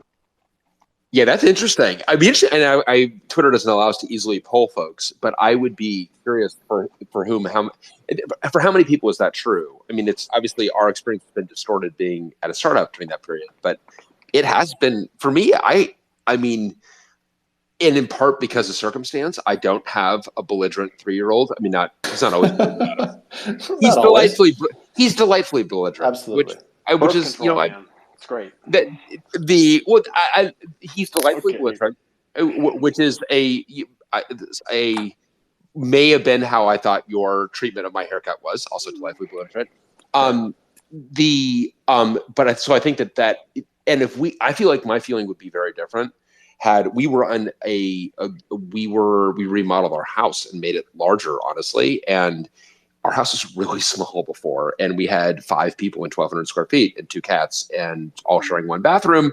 And it would have been brutal, I think. I don't know what we would have done had we been on that, having everyone working from home / school from home. I think the pandemic would have unfolded really, really differently. So, and Adam, you were making this point earlier about the leaf nodes when we were considering the leaf nodes. Some of my best friends are leaf nodes. Right. Biological leaf nodes. I think, and the thing that I've had my hand raised for is sort of like peripheral to that, which is this idea that I think, before this notion of people who were remote, it was because they had to be, or they were specialized, or they were something, right? Now we've had this gigantic global social experiment, right? And I think that one of the first things that's going to happen, we talked about the notion of meetings earlier. A lot of the work that I do today, we build things sometimes, but most of the reasons that we meet with people is to talk about architecture, to talk about policy. And the reality is when I have a week full of meetings, I could recategorize 100% of those meetings as, chalk talk conference talks that are just, NDA driven for a company, right? And so from that perspective, when we record content, when we're having a conversation with someone, back to the notion of asynchronousness, a lot of the things that we're talking about are to educate team members, to talk about different strategies for using different technologies and do different things. And that content can be leveraged for anyone at any time, right? Can go back to have those conversations. I think there's a thing that I've found in the last 3 years that I've been doing more and more. I don't know if anyone in a previous time in their career has ever exfiltrated emails that they received because they enjoyed them so much, they sent them off to forward them off themselves privately. Right, I found more and more that no comment. There are recordings of meetings that I have kept today because they were fantastic examples of teams working together to explain a concept, to go into an adversarial audience to educate them, to talk about something, to discuss something that needed to happen in an educational capacity, right? And I think one of the things that I really hope that comes out of this time period is that we start to develop new vocabulary, so that like a meeting is a base abstract class that we, derive new types on top of, right? Yeah. No, that's interesting because, and I feel like, I like referring to it as content too, because certainly we do this a lot where we've got meetings that have been recorded that we direct all new hires to, for example, that we, it's been really useful. And for new hires when they come on board to be able to go listen to some past key meetings. I love the fact that we record all of our demos. I think it's great. You can go back and relive those or rewatch those. When we are creating so much content, and I do feel like the way we think about what we create at work is shifting to thinking about that as content. And yeah, why are we talking about all this content creation as just meetings? I think that's a good point. Like, we need a different taxonomy here. Yeah, the other part is you're going to drive your corporate counsel crazy when they realize how much stuff you're recording. Yeah, we don't bring this up with the corporate counsel. Wait, is this discoverable? This actually is a good example of the corporate counsel definitely knows that we record everything, and they definitely think it's a terrible idea, and we agree to disagree, because it is, to me, when yes, it's discoverable, and it's like, by the way, what are you talking about that you're concerned that is going to be discovered, right? I mean, but let's be honest, because this is also a point where we've actually seen in the last two and a half years. Listen, like, I've tried to work remote for a decade. Some people on here more. The tools have been tremendously lacking, and then we've seen an evolution in the last 24 months that has just been like incredible. I mean, Microsoft Teams was a garbage pail on day one compared to like it was I don't know, like maybe a nuclear waste dump on day one compared to the like flaming trash pile that it is today, right? And so like we can see that like really what it is that there is now this evolution where companies are recognizing the value in which there needs to be this idea of saying, hey, like, here's a meeting that should live in perpetuity, right? So that meeting should like escape audit trail in some way to survive because of its value, right? And that's these tools currently lack some of these things, but who has actually been really avant-garde on a lot of the like audit capacity of a lot of these kind of collaboration tools is Slack. Slack has done a ton of work in these kinds of audit spaces, right? Slack was like 5 or 6 years ago when it came to corporate audit trail and the controls that you had as a corporation over what's stored, how's it stored, what are the channels, what do we store from private communications between parties or not, and these different things. And the reality is that your corporate counsel and your security team need to have a dashboard that allows them to sort of go, okay, we don't want most stuff to stick around to be discoverable, right? But you do have levers that you can push, because there are some meetings where, you don't say the terrible stuff about haircuts that you guys apparently talk about all the time, right? that would offend a lot of other people, right? That maybe that's not in the meeting that should be saved forever, but it's in a couple other meetings that should fall off the cliff at some point, hopefully in less than 12 months from now. I do love that in this world, my haircut has made me as like a protected class or some sort. I'm talk about this all the time. This is perfect. I'm always looking for good audit trail corporate counsel examples, and this is going in my little notebook to bring up with my, the next, corporate counsel discussion that I have, which is at least 2 or 3 a week. Oh, geez, yeah, that's a tough existence. Oh no, I love my job. It's great. So we've hit on a bunch of topics. Lucas, did this go where you wanted it to go? I mean, you had some hopes going into this. What are some of the points that we've not hit? Maybe. Oh, I don't know. I still feel like there's a really heavy emphasis on remote good, in-person bad. I feel like it's more nuanced than that. I'd be curious for folks to opine a little bit on what they think they're missing. And I realize I'm saying this as a full-time remote employee.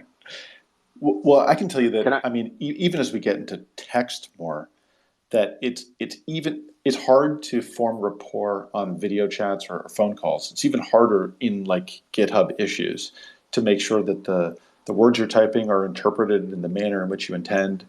and to build that rapport with your colleagues, where if you are imprecise or if you're callous by accident, that you don't offend, that people know, hey, Lucas is a good person, and like he had my back before. Bad example. I'm grasping, but it's so much, or in my experience, it's so much easier to build that rapport in person. But and that doesn't mean over beers or whatever. That even means in the room in technical conversations where you can see if someone's getting hot, and if he needs to take a different tack, and that can be possible in video chat, but not always. So Adam, let me ask this. So I find that once I have spent time with someone in person, like our relationship kind of advances to a different level, and then it is easier for me to get those nuances when we get back online. Yeah, I definitely. How does that play out in a 30,000 person organization? Yeah, fair. Yeah.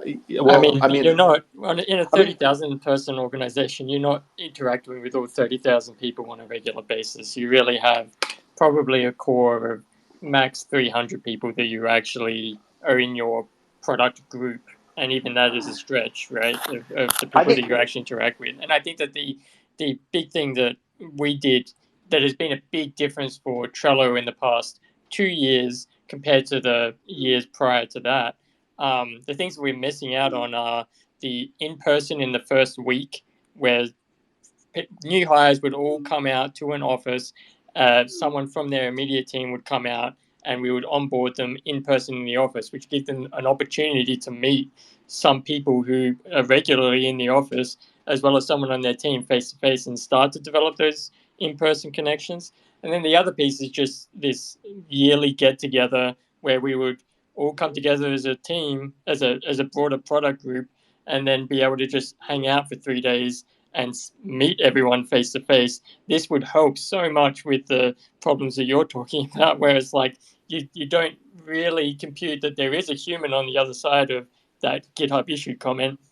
They are a reasonable person. You have met them face to face, and you do understand that you're part of the same tribe.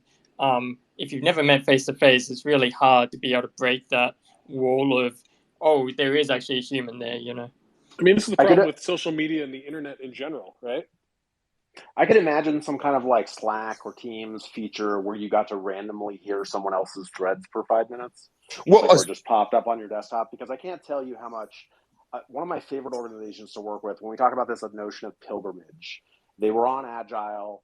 They had a 6-week cadence where every 6 weeks they had a full week in that 6 weeks of planning, right? There was like this massive planning event for the whole company, right, in Agile. And that's when I would make my pilgrimage to their offices, right? And during that time, I can't tell you how many times in an open plan office I like stood on one end of a floor and heard the wired iframes from the other end of the floor and ran down to see what terrible security thing someone was about to implement, into the core of the product, right?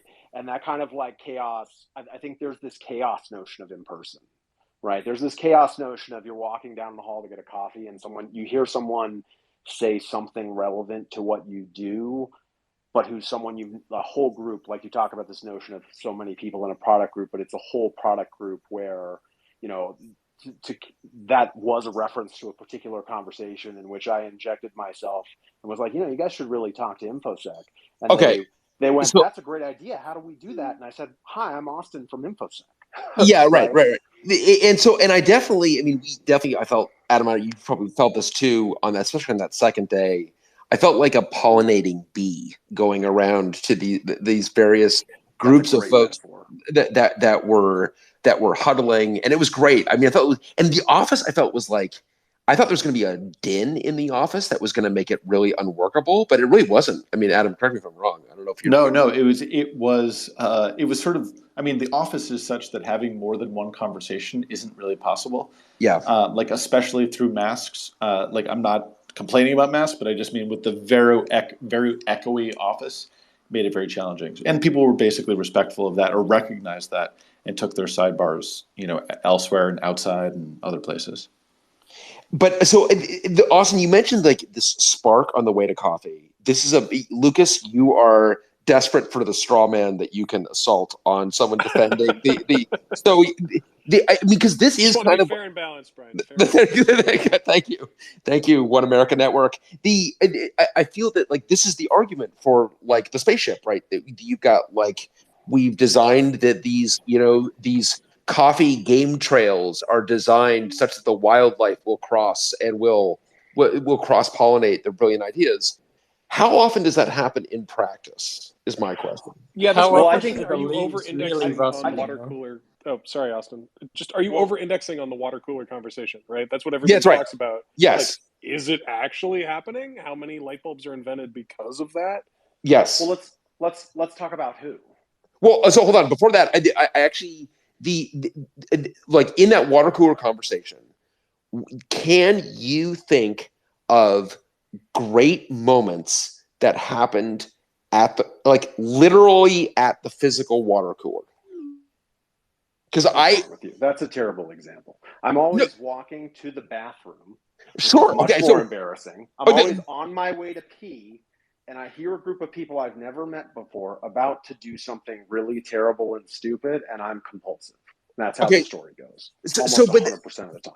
And maybe it's just part of your job function, but like that's not the spark of innovation. That's the spark of enforcement. I mean, that's like a different kind of thing. That's almost the opposite of innovation. Yes. Exactly the opposite. No, I'm sorry. Listen, I'm a big data engineer also who turned to security because the platforms are bad. Okay, like plenty of those things have to do with me listening to someone describe schema that is not going to scale and is going to break. Right? It's not about enforcement. It's about education. It's about being like, you're wrong, you don't know you're wrong, and you're all Dunning-Kruger the crap out of this moment. I can hear you doing Dunning-Kruger as a group together, right? Wouldn't it be better to stop this? Sure, but if you actually had that group actually, instead of deciding that or plotting their Dunning-Krugerism adventure into what have you, wouldn't it be better if that was documented in a document that you could then see and weigh in on and be like, hey, I saw this document that you created in our centralized repository of artifacts. And hi, I'm the expert and I can actually weigh in on this and help you not do the wrong thing. It just feels that like that's all super genius pre-Series B, right? Sure. Yeah. But Adam, I got to tell you, like, I'm like going back through like the mental spark moments. And I feel like that one that you and I particularly had was around how to get USDT as enabled probes. You know what? I thought you were going to go there because I had the same example. And okay, where were we when that happened? I think enough time has passed that we can admit that we were in Shanghai, right? Because if we invented it in Shanghai, I think the Chinese government owns it. We were okay, but no, seriously, where were we? Listen, I think the Chinese government wants to own it. I actually thought we were in Shanghai. No joke, but okay. Okay, I actually think I know where. I think I was on the phone with you in my apartment in North Valley. Okay, cool. Were you in Shanghai? Maybe you were in Shanghai. Well, I definitely have a piece of paper like from a Shanghai hotel that describes the whole mechanism, and I showed it to the patent lawyer, and he said, "I did not see that." It's like, but if you could please just record yourself saying that after the patent has expired. That's right. That actually, we are so goddamn old that patent is actually going to be close to expiring. Yeah, exactly. It's fine. It's for somebody else. But I see this kind of purpose as like staff engineers at large at the Apples, right? There's people on here who worked at the Apples, who've worked at some of the big co's, right? When like staff engineers show up in meetings, and people don't often know why they show up in meetings because they just felt like walking into a meeting, right? And their opinion was valued. Yeah, that's called crashing a meeting. So Matt, I've got Matt. Matt, you've worked remote for quite some time. In fact, I think you were on a call remotely. What's your perspective? So first off, Brian, long-time listener, first-time caller. Thank you. I actually had a question for Oxide and Lucas as the corporate representative of Apple. You talked a lot about remote work and sort of why meeting people in person actually helps build relationships and actually makes it much easier to work with folks remotely afterwards. And I totally agree with that. One of the things I'm interested in is I feel like a lot of companies are looking at remote work as a cost savings measure. And so they're both telling people to work remotely, but also then cutting travel budget and saying, yeah, you work remotely and we don't pay for you to come visit. So As you look at it from Oxide's perspective, or Lucas, I don't know what it looks like from Apple's perspective, how do you see that evolving? As it moves to remote work, is there still a notion that companies are interested in bringing people together? Or does this become strictly a cost savings measure where if you have to fly people from point A to point B, it doesn't make sense and remote means actually remote? For us, it's definitely not cost savings. And we view it as really important to bring the team together. I don't know what the cadence will be. It will, of the quote unquote pilgrimages, getting the teams together. I don't know what it's going to look like in the future. I actually think that part of what made this past week really special is that there won't be another one exactly like that one. We've got 50 people in the company. It is well below Dunbar's number, but I feel there is at like some restaurant number. We are like right on the cusp of not being able to go to a restaurant. Not only that, but it was like, it just had not happened, right? It was not only a return or like I was going to say reunion, but it was not only the first gathering, but there's sort of like an air of maybe a new era, like globally. Maybe this is too optimistic. Yeah, absolutely. It was a very unique, and we don't know what it's going to look like going forward. But I think it is unquestionable that we will be getting people together on a regular cadence, and we view that as it's a cost. It's expensive. It definitely is expensive, but it's worth it. And I think it actually, I don't know. Steve dropped down to listener, but it maybe want to weigh in on this. But as we were kind of thinking of the calculus about we actually can't get through this without mentioning that we work with an HR services firm that tries to help out on things and can be very helpful. They try to be a little too helpful, and in particular, they wanted to organize some offsite team building activities, which we really did not want to do. That time was too precious. They went ahead and booked, and I'm not making this up, I don't think they booked a Squid Games themed escape room for us. Complicated. So okay, Steve can actually attest to the veracity of this, and Steve had to explain to them that we are actually not interested in anything Squid Games themed. And by the way, have you watched Squid Games? Did you invite your contractors? That's right. No, we can have our well, we don't actually. It's our partners. Thank you, not our vendors. But I think that we also just in general viewed that time together as really, really precious, and trying to figure out how to balance it between socializing and the actual work product, but then not wasting any of that time on things that would take away from it. Yeah, I was just going to say, I think not cost savings, actually highly, highly valuable. Like folks left the week really energized, and I think this is going to pay dividends far into the future. And yes, expensive. Thankfully, we avoided said Squid Games and Lego Team Builder exercises and a few of the other things. But no, just coming out of this week, it's an easy justification to go do this again in 6 or 9 months. And it's high value getting everyone together.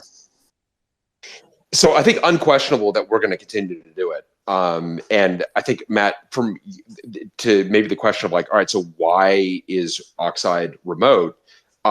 Because we just knew that is where we were going to find talent. We're going to find talent everywhere. The Bay Area does not have, far and away does not have, and I think it was company changing for us to actually, and honestly, we may, in the fullness of time, view the pandemic as being essential for Oxide because it forced us to develop things so early that were so amenable to remote development. And then that remote development was in turn absolutely essential. We have so many load-bearing folks across the company. It feels like everyone's load-bearing, but in so many different geographies that we had never hired out of. And honestly, this is where also, frankly, social media made it easier to find those folks. Because the other question is well, how do you find the remote folks? And historically, Matt, I'd love to know your take on this, as you've been remote for a long time.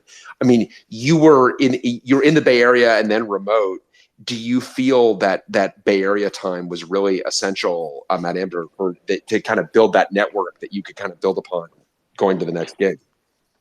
Yeah, absolutely. It's one of the things that I actually found a little bit weird, which is I've been on the East Coast now for, I think, 15 years or more. And my network is still primarily West Coast based, which is the folks that I met in person there, from engineers to VCs to everybody else, are the folks that, for whatever reason, I've kept more in touch with. And so I live just outside of Boston. It has actually a pretty, comparative to other places in the country, a pretty thriving startup scene and technology scene. But my connections and understanding of it are quite weak as compared to everything on the West Coast. And I think it gets back to what folks were bringing up before, where the in-person meetings and the folks that you can spend some time with and build a relationship with becomes much easier as you go remote to follow up with, as opposed to, starting fully remote and getting to know people that way. So for me, it's been a challenge where, someone was talking earlier about being German time zone. I'm West Coast time zone. My day is very focused around the West Coast. I don't know a lot of folks who sort of experienced the East Coast technology as their primary place of focus. Matt, I have a question though. You've been remote a long time. And as we went into the pandemic and everyone became remote, did you find that it was sort of easier for you as everyone was remote? In particular, I can imagine these water cooler conversations may be great for inspiration, but also exclude anyone who wasn't at the water cooler, which you tautologically weren't. So did you find that like fewer decisions were sort of made in invisible ways? I think what I would say is, first off, like, if there was any upside to the pandemic, it was being a remote employee and watching everyone else have to struggle through what you'd struggled through for years before. And it's like Schadenfreude. I shouldn't find happiness in it, but the first time I had to watch folks on the team give a tech talk remotely over Zoom when no one had their video on. Say, how's it going? I don't understand. Like, does anyone have any idea what the hell I'm saying? Like, does everyone get it? I'm going welcome to my world. Yeah, fair enough. Yeah. And so, like, listening to people complain after that, I was like, oh, that's really hard. Like, I feel terrible for you. Yeah, like, welcome to the last decade. So I think the pandemic actually made things easier in some respects because everybody had to suffer together and learn that being remote, or when people don't mute their phone or when their microphone doesn't work, it's harder for everyone.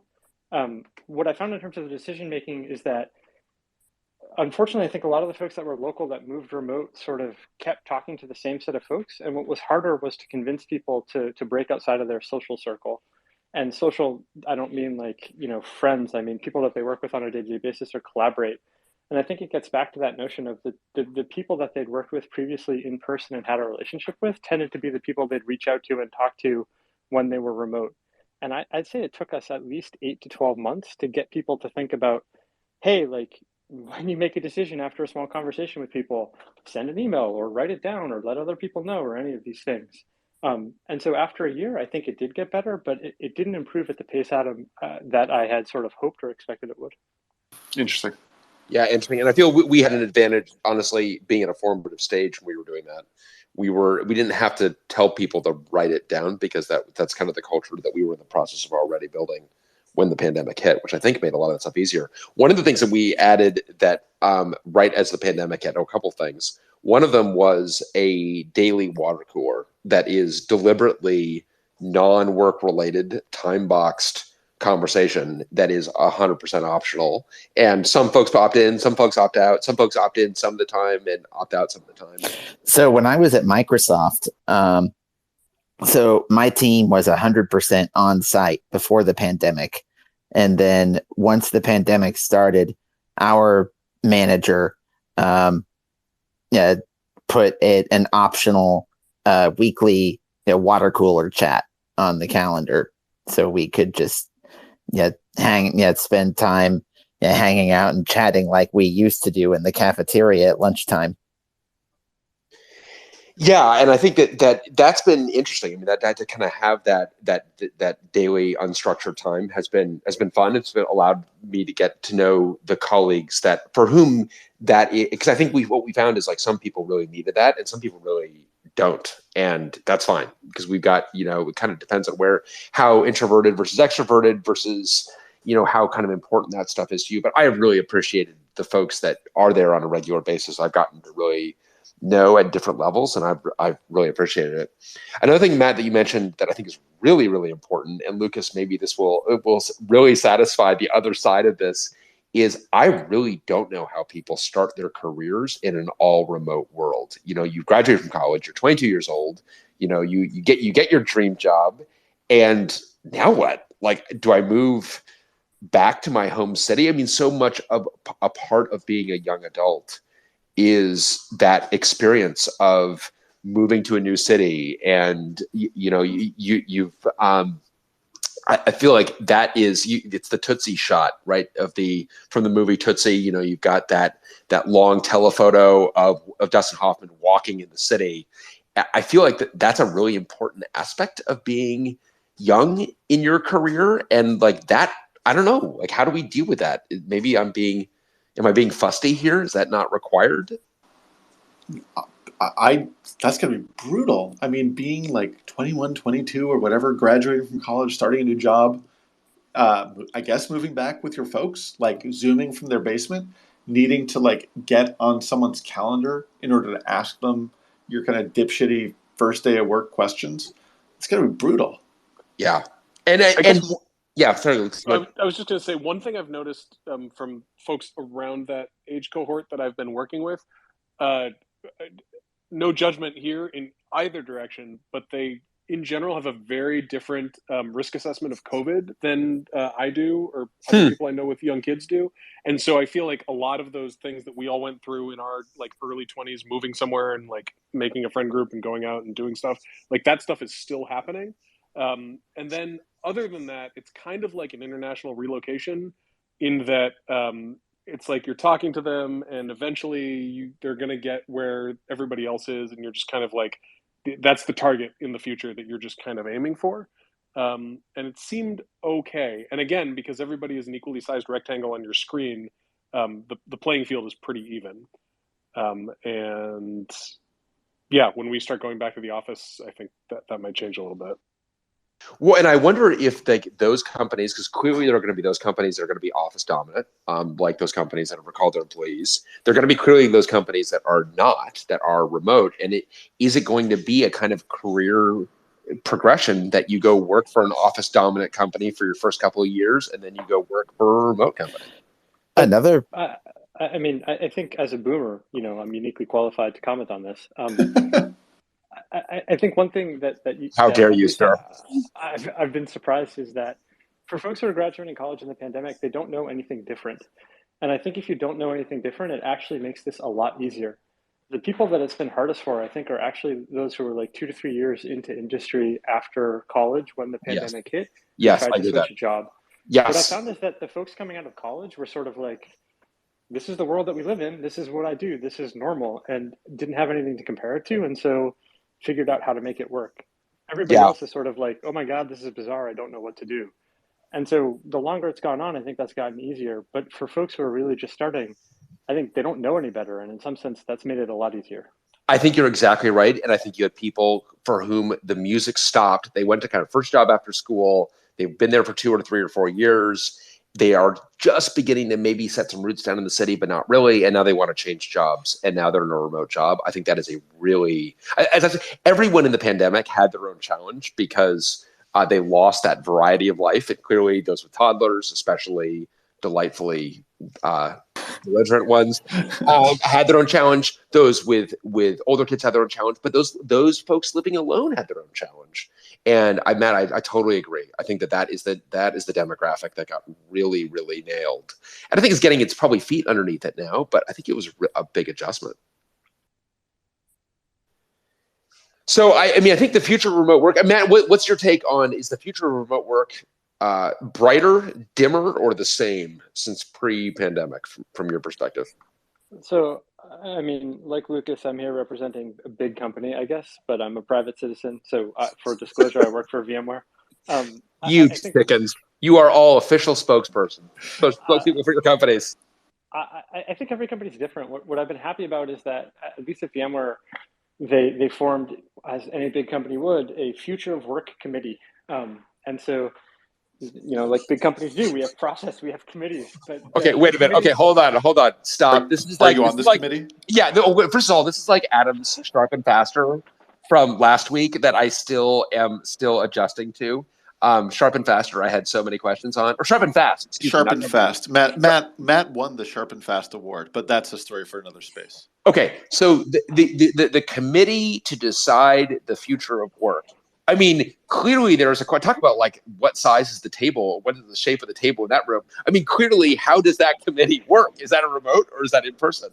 I mean, first of all, Brian, it's the Future of Work Committee, not the Committee for Future Work. Two very different committees, both exist. Right, both exist.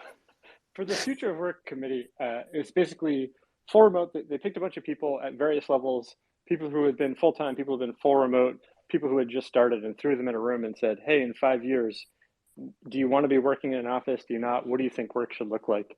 And, I think one of the positive signs is that what came back was there's no one answer for everyone, and the company wants to figure out how to accommodate that. And so what the company's pushing towards is saying, you pick. You can be fixed, or if you're going to be in the office 4 days a week, you get a dedicated office space, pick what you want. You can be flexible, where you have hotel space, and there's an expectation that you come in a couple days a week, but you set your own schedule, and you can be full remote. And depending on the job and the group, there's some constraints in terms of, if you're working on fixing switches in the lab, it's hard to be full remote. But for other positions, if you're doing, software development, you can pick what works best for you.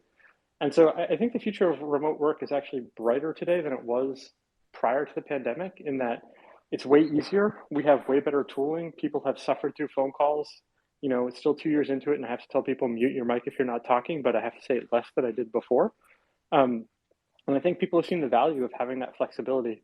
What I hope happens is that it continues in that trajectory, and people don't look at it as a cost savings measure, but as a, how do we hire the best talent? How do we spend the money to bring people together to get the benefit of in person and allow remote to be successful? But it's yet to be seen. Yeah, I mean, I think that the big upshot for anyone who is remote of the past 2 years is that there are significantly more employers and significantly more opportunities that are open to people working remote than there were 2 years ago. And that, I think, is a trend that will continue, just because every company is realizing what Trello worked out about 5 to 10 years ago, which was, if you open up a position to allow remote, there's just a significantly larger hiring pool, because not everyone lives in the city that you have your office or offices. There's just a huge amount of people who don't live in whatever major center you set your base in. Yeah, absolutely. Very good point. Horace, I think you're going to have our closing thoughts here as we wrap up. What's on your mind? Yeah. Hey everyone. Long time listener, first time speaker. Yeah. Thanks for having me. I kind of just wanted to say something because I was in the demographic that was spoken about a while ago, where I was out of college for a couple of years, and right when the pandemic hit, and yeah, it was pretty spot on. It was so I graduated college, started at Microsoft, had an amazing onboarding experience, got a career, started realizing that college taught me nothing about how to work in industry, and so was having fun learning how to do all that stuff. So spent like a year in the office, and then spent a year remote during the pandemic, and then I switched jobs, and that was a big shock. Like, even having a couple of years industry experience, you could see that it was markedly different trying to onboard remotely at Google versus what it was being in person. And it's like I'm the type of person, like I loved when we were being remote, because I'm naturally kind of introverted, and I don't always like to be around people. But I realized when it comes to tech, when it comes to getting my work done and stuff like that, I did value those quote unquote water cooler chats, because it does help. It helps me tremendously when I can just overhear two like senior engineers or two principals just go at it arguing, or just discussing something that I would never have heard that conversation if I was just remote, and they're just messaging each other one-on-one. But no, I can just listen and overhear and learn so much. And that's like one of the biggest ways I learn. Yeah, that's a really good point. And so did you, in making that, yeah, you say you're right in that demographic we're talking about, in making that transition, it sounds like you were ultimately able to make it, but what kind of got you through it? Was it just a matter of a longer adjustment, or? So the good thing is that for me, for at least my team, they onboarded a lot of persons during the pandemic, so they got good at onboarding persons during the pandemic. So yeah, they had like really good docs, really good like recorded recordings of how our code base and stuff like that works. So there's a support structure, and you have a mentor and stuff like that. But so that definitely helped, and the fact that I already had a couple of years experience in working in a big tech that helped. But I could definitely see that it definitely wouldn't have been as hard if I was in person, and it definitely would have been more fun because like Google makes a big pre-pandemic. Google made a big deal of like Nooglers and stuff like that. Nooglers, right? Stuff, yeah.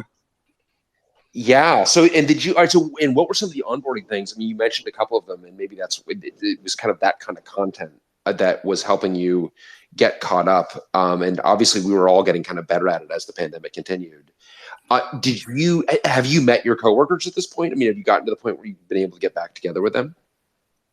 So my entire team, we had like kind of a meetup last August. We were just like at the outdoors at the picnic, like picnic event. Anyone who wanted to show up could show up, and so most persons did.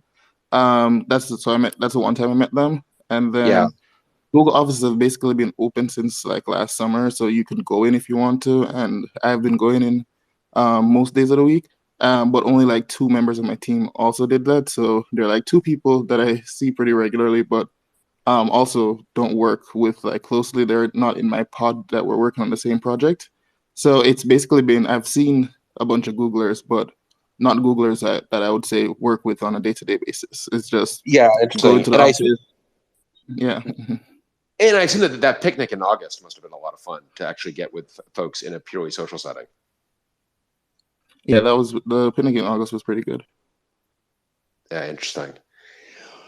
Well, I think this is obviously a topic that a lot of us are thinking a lot about. And Lucas, Matt, it was great to have the old friends join us, and Horace and other newer faces. Great to hear your perspective from folks that are working remotely. I mean, I think that remote work is here to stay in our domain, and we're going to have to figure out a way of getting the best of all worlds here, and getting some of that spark that we get by being together, and not, having folks, especially early in their career, that don't have that opportunity. Of course, I love the way you described, like overhearing that conversation between 2 senior engineers and learning so much from that. How do we create opportunities for that, while still recognizing that we're not all going back to the office. We're not all being recalled like defective carburetors. Okay, I have not heard anyone at Google call it the recall. We just call it RTO, return to office. But I'm not going to say no one at Google has ever said that. I've just never heard it. Everyone just calls it RTO. And you're speaking, Horace, in your role as the official spokesperson for Google. All right, thank you very much for that. Thank you very much, Horace. You other chickens at companies can learn something from Horace, who's willing to actually speak for his company. No, that's all right. So that makes more sense, Horace. I heard maybe it was like 2 or 3 Googlers call it the recall. Maybe they were just all calling it pejoratively the recall. RTO still sounds like a defective part. It still sounds like the part's being set back for RMA, but it's at least less overtly defective. Brian, as a biological leaf node, thank you very much for having me. You're welcome. I hope you can titrate successfully with your biological superiors or whatever Lucas is. So I don't know what he calls the non-leaf nodes. But thank you, everyone. Adam, thank you very much. It's a great conversation. Yeah, thanks, Brian. This is a good topic. All right, take care, everyone. See ya.